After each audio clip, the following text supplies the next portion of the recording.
நான் உன்னோடு கூட இருப்பேன். கர்த்தர் கூட இருக்கிற போது என்ன நடக்கிறதா? வெற்றி உண்டாகும். இங்கே யோசேப்பின் வாழ்வை கவனியுங்கள்.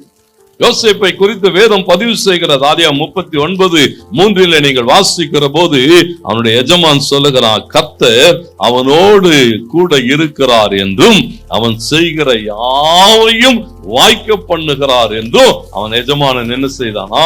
பார்க்கிறான். யோசேப்பை பார்க்கிறான். கர்த்தருக்கு மகிமை உண்டாகட்டும். என்ன மனுஷன் இவன் செய்கிறதெல்லாம் என்ன செய்கிறது? அப்படியே சக்சஸா மாறுது. அவன் செய்கிறதெல்லாம் எப்படி மாறுதா? வெற்றியாய் மாறுகிறது. என்ன எடுத்தாலும், என்ன பிரயாசம் எடுத்தாலும், என்ன முயற்சி எடுத்தாலும், எதை செய்தாலும். ஆனா இன்னைக்கு தேவ பிள்ளைகள் வாயிலிருந்து புறப்படுகிற வார்த்தை என்ன? பாஸ்டர், என்ன செஞ்சாலும் என்ன செய்ய மாட்டேங்குது, கடங்கவே மாட்டேந்து, முன்னேறவே முடியல. ஆண்டவருக்கு மகிமை உண்டாகட்டும். வசனம் சொல்லுகிறது, கர்த்தர் யோசேப்போடு கூட இருக்கிறார் என்றும். நீங்க அதே அதிகாரம் கீழே 23வது வசனத்துல வாசிச்சு பாருங்க. கர்த்தர் அவனோடு கூட இருந்தபடியினாலே அவன் செய்த எல்லாவற்றையும் என்ன செய்தாரா? வாய்க்க பண்ணினபடியினாலும். தேவன் ஒரு மனுஷனோடு கூட இருக்கிற போது அவர் என்ன செய்வாரா?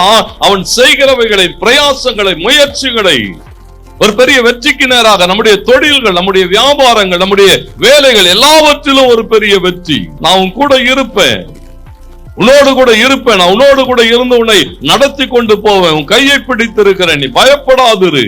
24வது வசனம் வாசியுங்கள். அந்த ராத்திரியிலே அவனுக்கு தரிசனமாகி, நான் உன் தகப்பனாகிய ஆபிரகாமுடைய தேவன், பயப்படாதே, நான் உன்னோடு கூட இருந்து என் ஊழியக்காரனாகிய ஆபிரகாமின் நிமித்தம் உன்னை ஆசீர்வதித்து.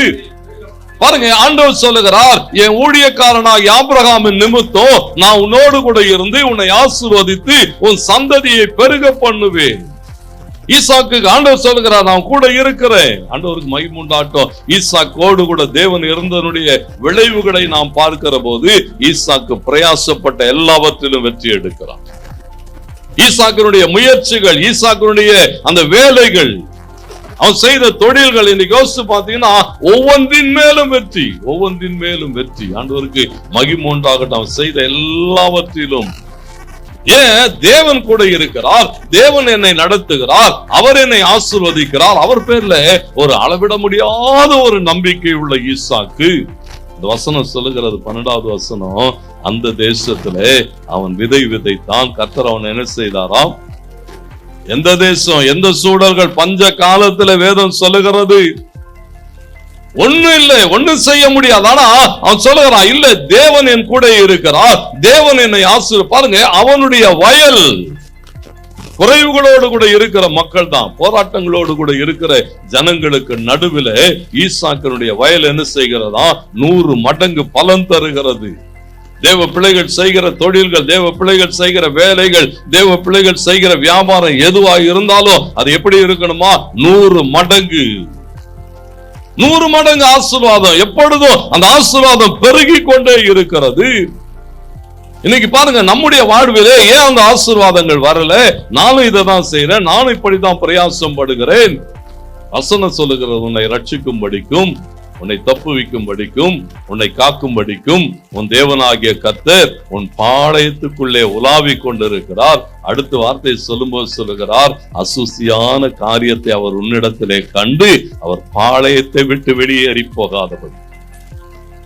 சுத்தமா இருக்கணும் சொன்னாங்க, பாளையம் சுத்தமா இருக்கணும்.